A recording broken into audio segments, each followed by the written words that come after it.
I've got a whole bunch of things to tell you about, which I'm very excited. The Astros, when they played the Angels, they got booed and someone threw an inflatable trash can onto the field. Yes, I did not see this. Yep. This is great. I It love was this. amazing. This was full disclosure, we were going to do a baseball show last week, and we didn't because my bag's on the way to Indianapolis. I told the people. Oh, you did? Bag. Yeah. Okay, all right. Yeah. Just making sure. And I mentioned that, one of the things that I was really upset about last year, and I know that in the grand scheme of things, this is not a big thing, but in like the baseball scheme of things, this is huge, is that I was so, when the cheating scandal broke and they sort of got lightly reprimanded and everyone was pissed, that was, I guess, early February 2020, and I was so excited. I had all these pitches written for, I come to Fox, it's my new job. I was like, I want to go to every first game of every series the Astros play on the road.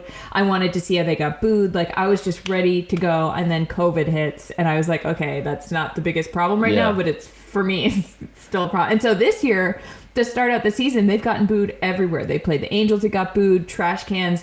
For opening day against the Athletics, they had all these amazing signs from fans. And I'm like, good. I didn't want them to skate by in a year without having to face the fans for what they did.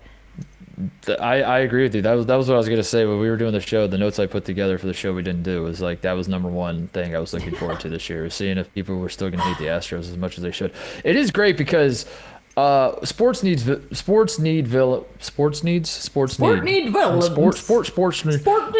We need villains, but it's rare that you find a villain that everyone can rally behind and like not feel entirely bad about it. Like the example I would use for college basketball is obviously Duke is a team that everybody hates, yes. But it's gotten to a point kind of where people hate Duke. There are a lot of reasons to hate Duke, and a lot of them make sense. But also on an individual level, some of the guys at Duke now, you're kind of like, dude, why should I hate these guys per se? Because of Christian Laettner and JJ Redick. Like, did these guys do? But then you're like, yeah, they kind of had to know what they were stepping into, and it gets a little murky sometimes. Like a Zion Williamson was everyone's favorite player at Duke, but he played for Duke, so it's like how do you pick and choose? Why are we not consider? Anyway, the point is you rarely get situations where it's just put on a tee for you, and it's like this. Yes, knock this out of the park. Hate these guys. Hate them with all of your might.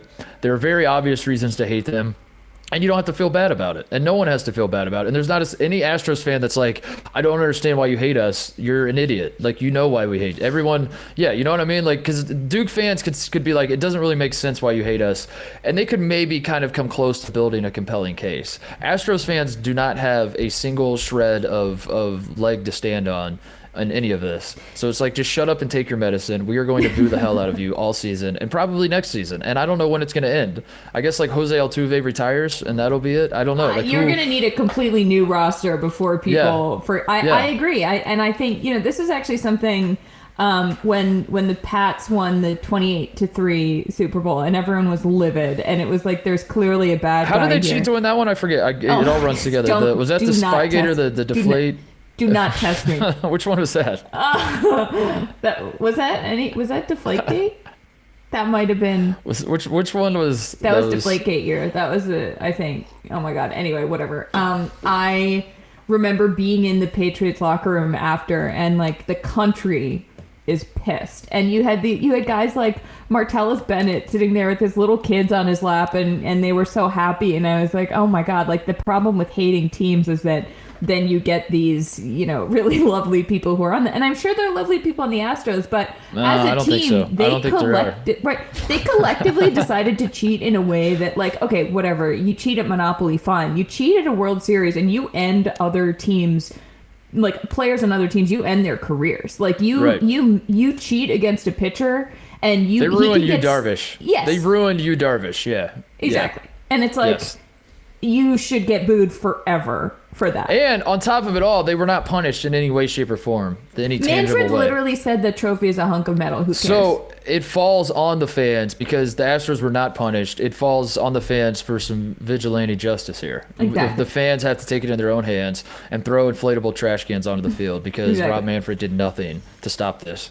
And we should hashtag never forget, That's how I feel about hashtag it. never forget. I think that in terms of Houston sports, I mean, I don't understand. I don't know how, as a Houston fan right now, you sort of move through your sports fandom, because the Astros cheated. They were awful.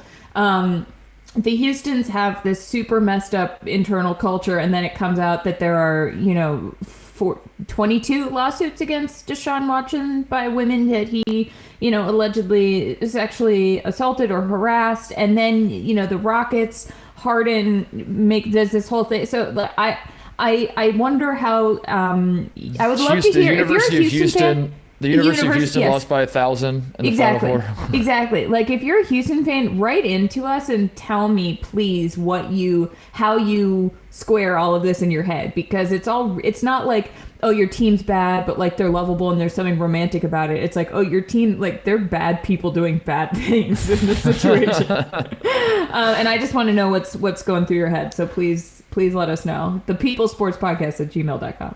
Hey pals, thanks for watching the People Sports Podcast YouTube channel. For more of mine and Mark's very weird rabbit holes, stick around, watch more. You can subscribe, smash that subscribe button. You know you want to. We're going to give you all the weird stuff we possibly can.